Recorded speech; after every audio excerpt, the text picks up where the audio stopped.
What's happening? This is the Next Fix podcast. I'm your host, Ryan Penley. This is where people come to share their stories of addiction, substance abuse, how they've gained traction in getting out of those circumstances, and then most importantly, what comes next. You know, what's the next fix? What's the next level? What's on the agenda? And today, I've got a very dear friend and hero of mine, Mike De Silva. He's a legend here in Orlando, Florida, and so it's a pleasure to have him. He he fits on this show better than you might imagine. So Mike, it's good to have you here, brother. It's good to be here. Thank you, Ryan. And so I'm aware that you've been sober. So tell us, like, how long you've been sober. I wrote a Post-it note and put it on my refrigerator. August 31st. 2023. A year from now, you'll be proud of yourself, is what I wrote. So just about 7 months now. It's on the fridge now? It's on the fridge now. Well, I know I moved it to the bathroom. Right. So it's there. Nice. It's staring at me in the face every day. I think of it. You look at it every day? I do. I'm proud of it. It was August 31st. My birthday is August 14th. So just a little bit past my birthday. I wrote that down. My wife did the same thing, but hers was more about working out. And that's why, and I actually wrote the exact same thing and mimicked it. And then that was the day I was like, you know what, I'm gonna make some changes. Hers was more about a fitness kind of journey. I was like, well, she's doing that. Well, I'm gonna do this. Right. Okay, so do a little countdown there. Just now? Yeah, did a little 5, 4, 3, 2, 1. Again, huh? Okay. Yeah, we can edit. I can do nothing. Yeah, we're still recording here. Okay. So sorry. Yeah, dude, it's all good. Like I said, you just like chop this thing right up. It's no problem. And see, are you in there? Yeah, I mean, you're in there on that. Yeah. See, it looks like this is all right. Cool. All right, yeah, because you see this? Yeah. Now you're in, but like before, you're kind of out. But it clears day on that. I see me. All right, I'll jump back in here. All right, so you write this Post-it note. Yes. Right? This Post-it note is your daily reminder of your current mission, right? Yeah. So where were you in your life when you had made this decision? You know, it wasn't like there was this epiphany, the sky was falling. It was quite the opposite. It had gotten just way too normal for me to do these practices, these behaviors that anybody else would have seen as unhinged alcoholism. But to me, it was just completely normal. Mm-hmm. I was drinking all day, pretty much every day, the second I was outside of work. Sometimes if I was at work, I was really good at hiding things. It just got to a point where it was a behavior that I was doing day in and day out without a break every day. And I was hiding things from my family, from my wife, from employers, employees that I worked around. It was getting way too normal. And without this major self-destructive occurrence happening, it was like, wow, I can't believe I'm doing this. I'm doing this so regularly. Something bad's going to happen, you know? Right. Well, how long was that going on for? Like, I mean, I know the answer to that. I mean, it's a long time, but like... Okay, I'm 42. Was drinking regularly since I was 21. And before that, I would say it was probably 2 decades of. I work in hospitality, hotels, food and beverage specifically.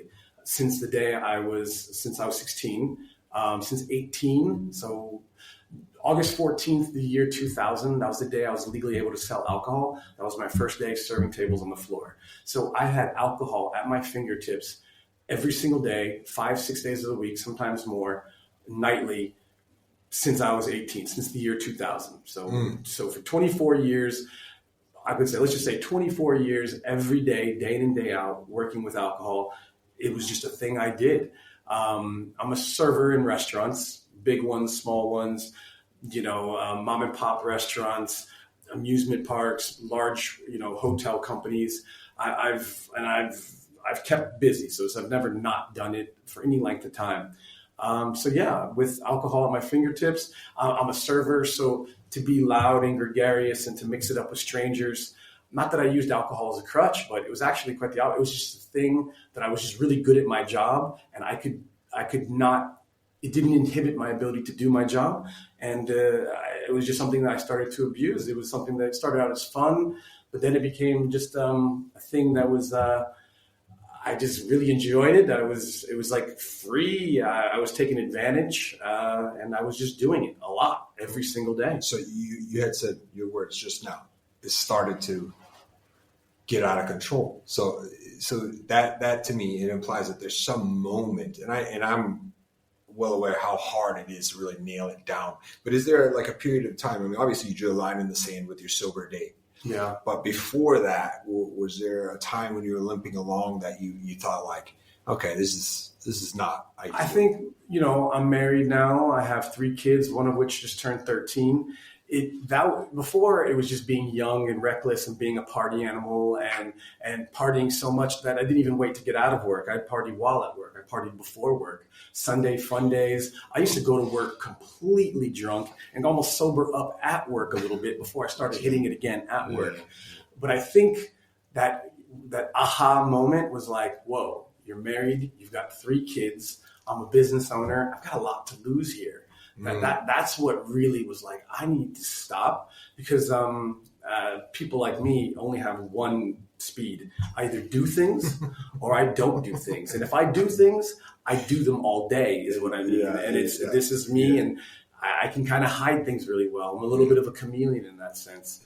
But I think the aha moment was like, what am I doing here? Right. At any moment I could get fired if I made a mistake, if there was an accident and I were to be drug tested or alcohol tested, or, what if a superior smells alcohol in my breath, and I had gotten away with it for so long.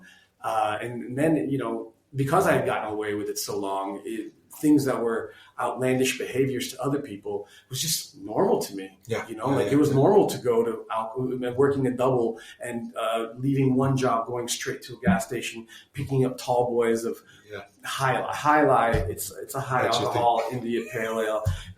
I don't even know if I had an alcohol problem as much as I had a High Life problem. So I know this.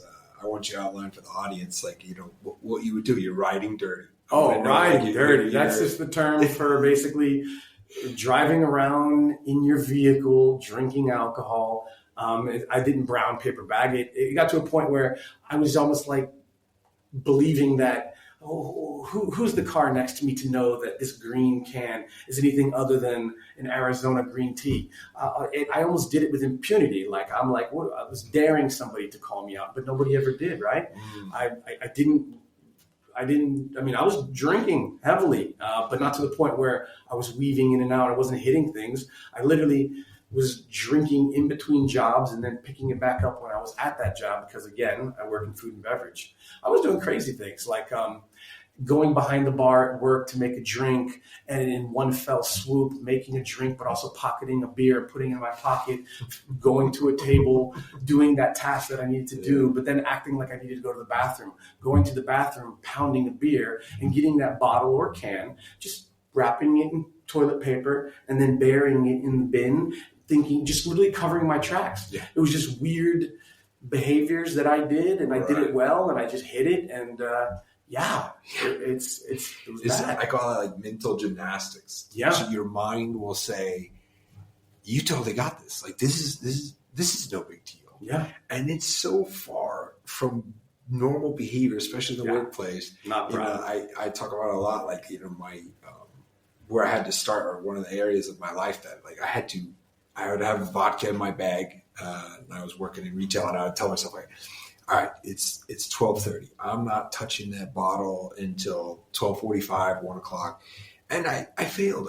I'd be in there taking that bag in the bathroom, the bottom of it in the air to get that. And I mean, man, I failed again, and that's just so abnormal from the rest of the world's point of view, right? Like, it's like not even like, and the crazy thing about you is it wasn't, you never had a catastrophic moment, but yet these behaviors, and this is a testament to who you are and how I know you. It's like you're just such a master at like perception, you're a master at linguistics, the ability you have to like use language, which is like 3 of them, correct? Or is it Portuguese? Yeah. It's 3 languages. Portuguese, Spanish, and English. It's wild how well you're able to manage all of that.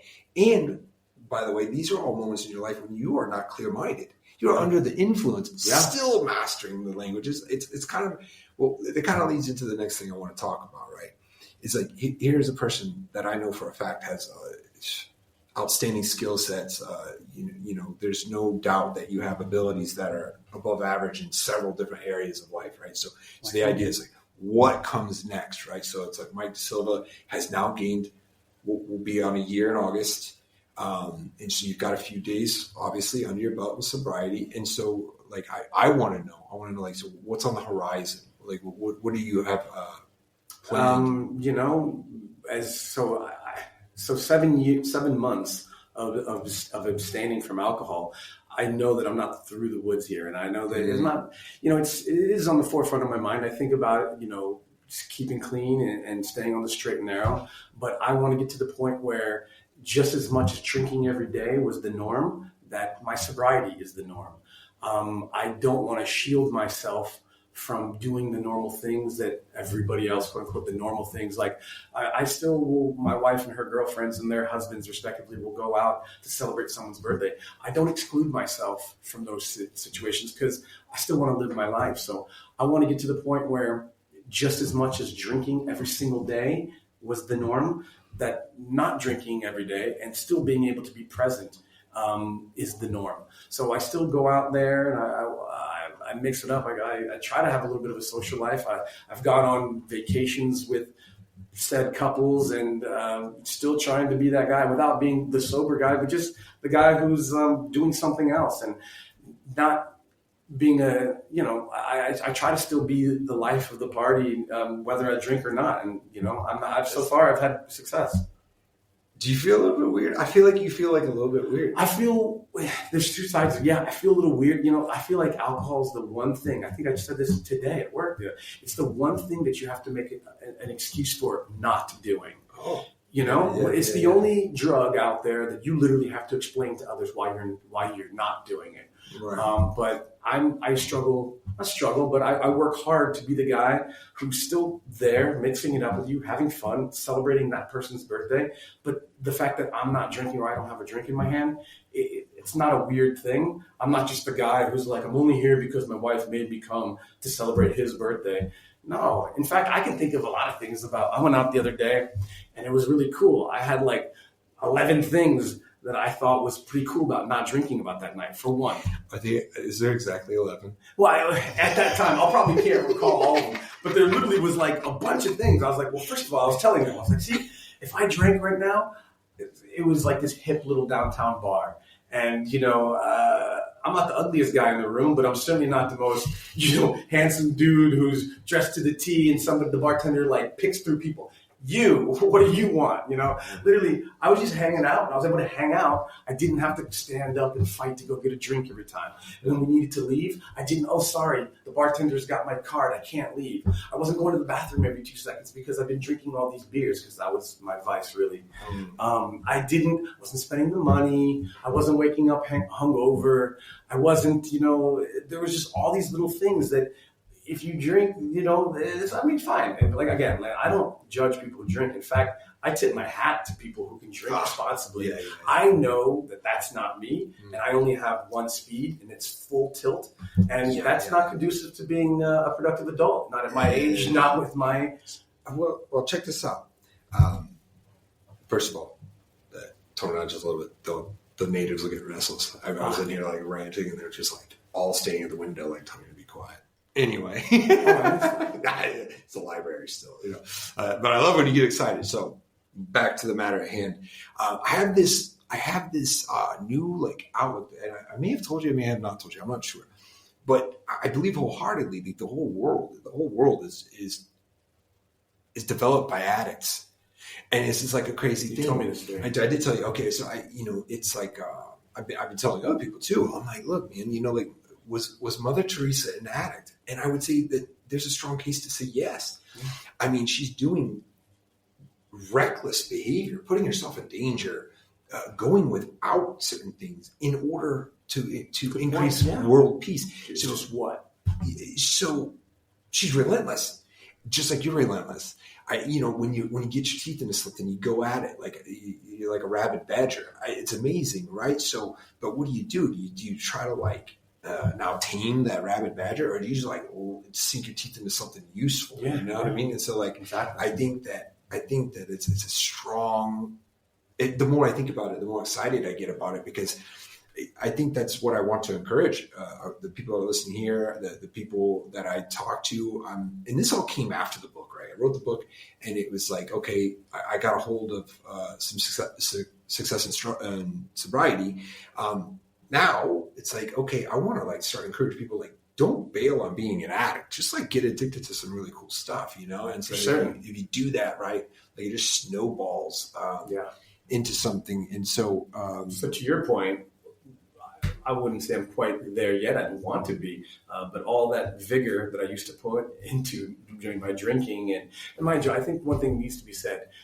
The excuse that I made for myself for why I think I was doing that, because I was a family man who's working hard to provide and juggling multiple jobs.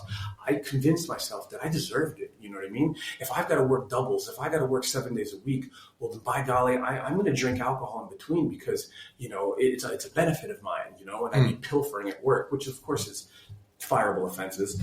But I deserved it. If I'm going to blow off a little steam in that, an hour and a half between one job to the other.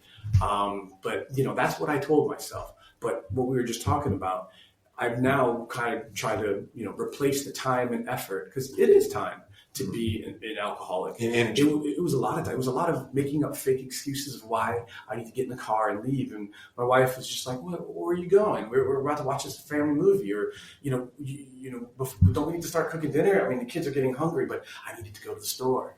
But now I'm trying to spend those minutes that add up to the hours daily, what I was doing, into running, or getting on the Peloton, or doing a little bit of a workout or something productive, working on my business. I have a business, as you know, and there's always some kind of maintenance to the home that I'm running, or compliance paperwork that I should be working on that before I was neglecting. And now I'm trying to stare in the face, in an effort to grow the business. Yeah, there's limitless developments that you could make. For sure. And you're foregoing any effort for those in order to reward yourself or take a break. Yeah. And, rest is one thing, but when you're dumping stuff that's just basically poison into your body, it's not legitimate rest, Yeah. And then another thing I want to mention is lying is exhausting. Dude. Oh, yeah. And I telling everybody this story and trying to advert your attention so they don't smell the alcohol, and then where the hell were you for 10, 15 minutes? What happened there? What's this receipt about? It's it goes on and on and on. It was bad for me. In fact, my wife and I were just speaking, and we're speaking to like a family therapist, just working things with our sons and kind of maintenance in our relationship, just normal stuff. And it was there that I kind of let my wife on to how much I was drinking. And she knew that I had a penchant for this certain beer that I drank a lot of. She knew it, but she had no idea the extent of it. And then it went from our discussing one completely different thing, for me feeling like that was the moment that I wanted to tell her, hey, you don't know this about me. I know you're married to me. I know that we're life partners. We do everything together. I'm an open book, but I've done a really good job of hiding this from you. You've got no idea. But when I fall asleep with the kids at 8:30, I'm probably buzzing pretty hard. And then I usually, my body knows that when I sleep 4 or 5 hours, wake up by 1:30, because you need to go to the store to buy more beers, because those beers that I drank earlier in the day from 2 o'clock on aren't going to sustain me through the night. So I don't know whether it was a physical craving but I just was up. And I would literally wake up, the house is asleep. And it's called withdrawals. I would wake up. And I would go to the store, and sometimes I just it's weird. I just knew it's going to be too soon. I'd look at the clock and it'd be 1:47, and I would literally wake up, slap on shoes, go to the store, 7-Eleven, and buy more high alcohol beer, tall boys, and then pound those. And my wife's all like, what are you, nocturnal or something? Mind you, I mean, who's nocturnal when you have to wake up every day at 5:30? No, I was just waking up and I would ask myself, can I literally go back to sleep for the rest of the night? Or do I need to get in the car right now, get more beers, to drink more, to put myself back to sleep so that I can make it to 5:30 and then go and repeat the whole cycle over again? God, it sounds so tiring, but I've done it all. I've done all those things, and man, it's nowhere. I don't want to go back to that. Just it requires so much. But so where's your energy going now? What does it look like for the business? What's the next steps?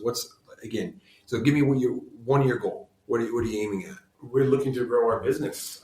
So, working and paying off debt and looking to open up a second home. I have an assisted living facility, and I'm looking to grow. And that's the idea. So the time and the funds, all the monetary efforts that was going elsewhere is now going into paying off debts, working on planning to open up a second home, being more present with my kids. Instead of, I was getting to the point where my kids really were expecting me to have a green can in my hand at all times. It really hurt when I was at 7-Eleven and, who's now 5, but he was just a 4.5. No, he's about to turn 5, pardon me. So he was like a young four-year-old. And he would literally go, Daddy, here the ones you like, and or you're getting judged by the clerk at 7-Eleven, like, oh, only 4 this time, and he doesn't know that I've already been to the other one down the street. I was worried about getting judged by different clerks. Like literally one time he outed me in front of my wife and kids, like, oh, only 6 today or something to that notion. And I literally, I probably already had some alcohol. I had some words with him, and then I kind of got into it with him another day when my kids weren't with me. I did all kinds of things. I mean, I was definitely a different person when I was drinking that much. I was more aggressive, more willing to get into it with random people on the road. I remember with my kids embarrassing them because I'm having words with like teenage people, employees at Boston Market because they were, random things. That's behavior I wasn't proud of.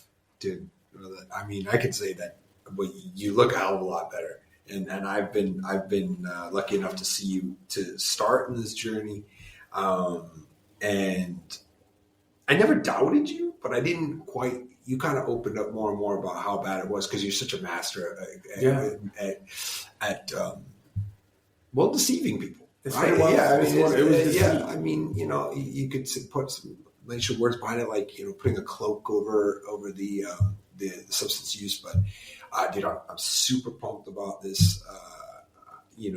I had no doubt. I wasn't like, this wasn't an intervention scenario where it was like, oh, hey guys, we got to help Mike De Silva. It was like you were doing all right?